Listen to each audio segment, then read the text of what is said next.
एक शख्स घंटाघर की छत पर चढ़ गया था। इन्होंने उसको बाहिफाजत नीचे उतारा इस हालत में कि उस शख्स ने ऊपर से पथराव किया और डायरेक्ट पथराव करते हुए इनकी बाजू भी उन्होंने ज़ख्मी कर दी। ज़ख्मी होने के बावजूद भी इन्होंने उसको बाहिफाजत नीचे उतारा। तो हमारे स्टाफ को जो है वो नुकसान पहुंचाने की कोशिश कर रहा था। उसके बाद हमारे पास जो वाहिद ऑप्शन था वो यही था कि अंदर जो स्टेयर्स के ज़रिए उसके पास पहुंचा था, कि कहीं कहीं उसके पास पहुंच जाए एक दफ़ा, उसके बाद फिर उसको वो कंट्रोल करने में आसानी होगी। ये एक क्रिटिकल एक इमरजेंसी थी जो कि हम लोगों ने मैनेज की। उसमें फ़र्स्ट जो हमारी रिस्पॉन्सिबिलिटी थी वो पेशेंट की सेफ़्टी थी, हमारे रेस्क्यूअर्स की सेफ़्टी थी। हमने दोनों चीज़ों को मद्देनज़र रख के इसको इमरजेंसी को जो फिनिश किया जी। जैसे इनको वहाँ पे देखा है, गाड़ियों ने रिस्पॉन्ड किया, ये भी वहाँ पे पहुँचे हैं, इन्होंने अपनी फैमिली को छोड़ा है और फिर जहाँ पे जाके इमरजेंसी को इसको किया है पार्टिसिपेट। उस टाइम मैं ड्यूटी पे नहीं था, ऑफिशियल मैं लीव पे था। उसके बाद कुछ सराहा गया ताजरों की जानिब से, सरकार की जानिब से, इंतज़ामिया की जानिब से। जी बिल्कुल, जो आवाम ने वहाँ पे प्यार दिया है, मोहब्बत दी है, उनकी मोहब्बतों का ही सिला है कि हमारे अंदर जो है वो मोटिवेशन आती है कि इस तरह की मुश्किल से मुश्किल तरीन जो टास्क हैं हम उनको सरअंजाम देते हैं आसानी के साथ।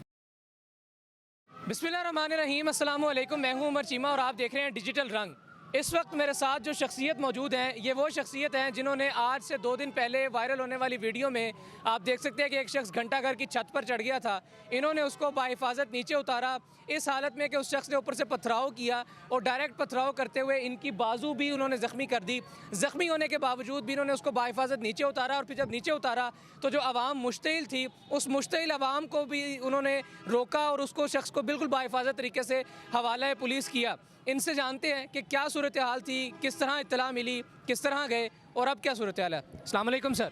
वालेकुम सलाम। अब्दुर्रहमान भाई, सबसे पहले तो सलाम है आपको। बताइएगा कि कब इत्तला मिली और कैसे इत्तला मिली, आप वहाँ पहुँच गए? बेसिकली मैं सैटरडे वाले दिन मेरी लीव थी, मैं ऑन ड्यूटी नहीं था, तो मैं वहाँ पे वैसे ही बाज़ार में आया हुआ था अपने किसी घर के काम से।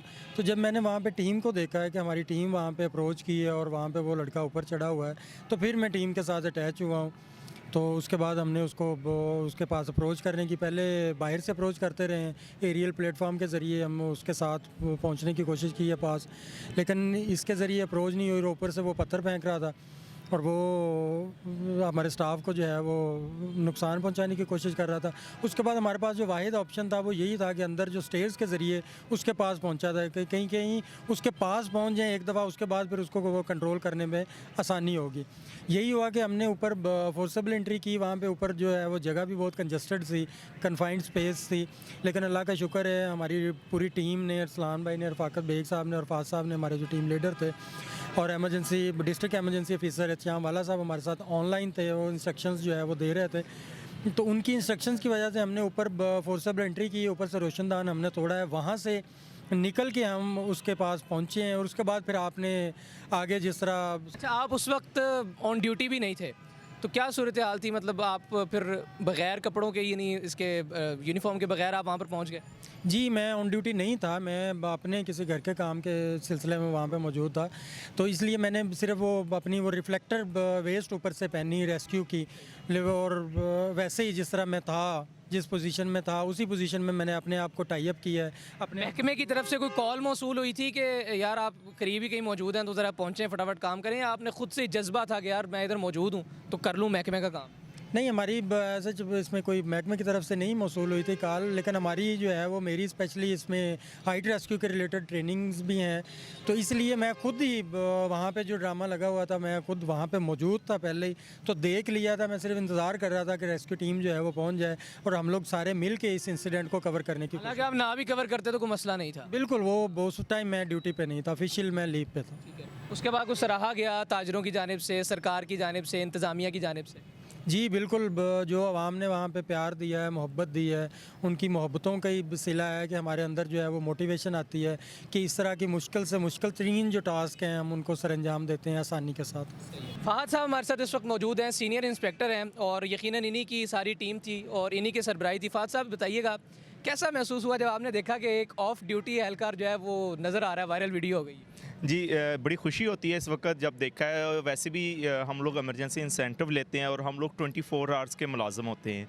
जहाँ कहीं भी इमरजेंसी होती है, सम टाइम हम ऑफ ड्यूटी पे अपने घर अपनी फैमिली के साथ होते हैं, ट्रैवलिंग कर रहे होते हैं, हमें कॉल आ जाती है, हम अपने काम को पोस्टपोन करके वहाँ पे पहुँच जाते हैं। इसी तरह रहमान साहब की वहाँ पे फैमिली के साथ शॉपिंग के लिए रूटीन मैटर्स में गए हुए थे, तो जैसे इनको वहाँ पर देखा है, गाड़ियों ने रिस्पॉन्ड किया, ये भी वहाँ पर पहुँचे हैं, उन्होंने अपनी फैमिली को छोड़ा है और फिर जहाँ पर जाके इमरजेंसी को इसको किया है पार्टिसिपेट, और ये हम लोग इसकी बाकायदा सैलरी लेते हैं। तो इसमें ये एक बहुत बड़ा एक होता है हमारे लिए चार्मिंग सूरत-ए-हाल होती है जब हम ऑफ ड्यूटी इस तरह से काम करते हैं। जी अच्छा, इतवार का दिन नॉर्मली रेस्क्यू एहलकारों को छुट्टी होती है, कुछ ऑन ड्यूटी होते हैं, कुछ ऑन कॉल होते हैं, क्या सूरत हाल होती है महकमाना सतह पर? देखें, जो 24 आवर्स हमारी सर्विसेज चल रही होती हैं 7 डेज़ के अंदर, तो फिर इस तरह से होता है कि हर रोज़ किसी न किसी स्टाफ की छुट्टी होती है और उसकी रिप्लेसमेंट में तमाम व्हीकल्स ऑपरेशनल होती हैं। कि ऐसा नहीं होता कि कोई स्टाफ छुट्टी पे है, घर चला गया है, या कोई उसको प्रॉब्लम बन गया और गाड़ी पीछे हमारी ऑफ रोड हो जाएगी, ऐसा पॉसिबल नहीं होता।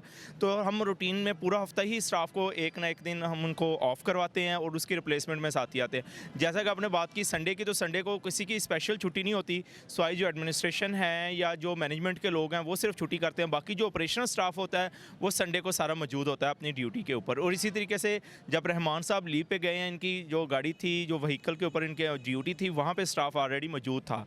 ये सिर्फ एक एक्स्ट्रा वहाँ पे देख के, इमरजेंसी को देख के, चूँकि ये हाइट रेस्क्यू के ट्रेनर भी रहे हैं, हाइट रेस्क्यू के प्रोफेशनल थे और वो इमरजेंसी भी हाइट रेस्क्यू के हवाले से थी, इसलिए फिर इनका वहाँ पे पहुँचना ज़रूरी था। अगर ये वहाँ पे ना भी होते तो इनको कॉल करके ज़रूर बुलवाया जाता। ख़वातीन व हज़रात, अब्दुर्रहमान साहिब मामूल के मुताबिक छुट्टी पर थे और ये वहाँ पर वैसे ही अपनी फैमिली के साथ गए हुए थे, लेकिन जब इन्होंने देखा कि यहाँ पर मेरी ज़रूरत है, और यही वो जज्बा है जो हर आम शहरी में, हर आम पाकिस्तानी में, हर आम सरकारी मुलाजिम में अगर जाग जाए तो पाकिस्तान हकीकी मानों में तरक्की की राह पर गामजन हो सकता है। ये हकीकी चेहरा है पाकिस्तान का, ये हकीकतन और हकीकी मानों में इकबाल के शाहीन है। पाकिस्तान का एक ताबनाक चेहरा है, पाकिस्तान का एक सुनहरी बाब है। पाकिस्तान जिंदाबाद।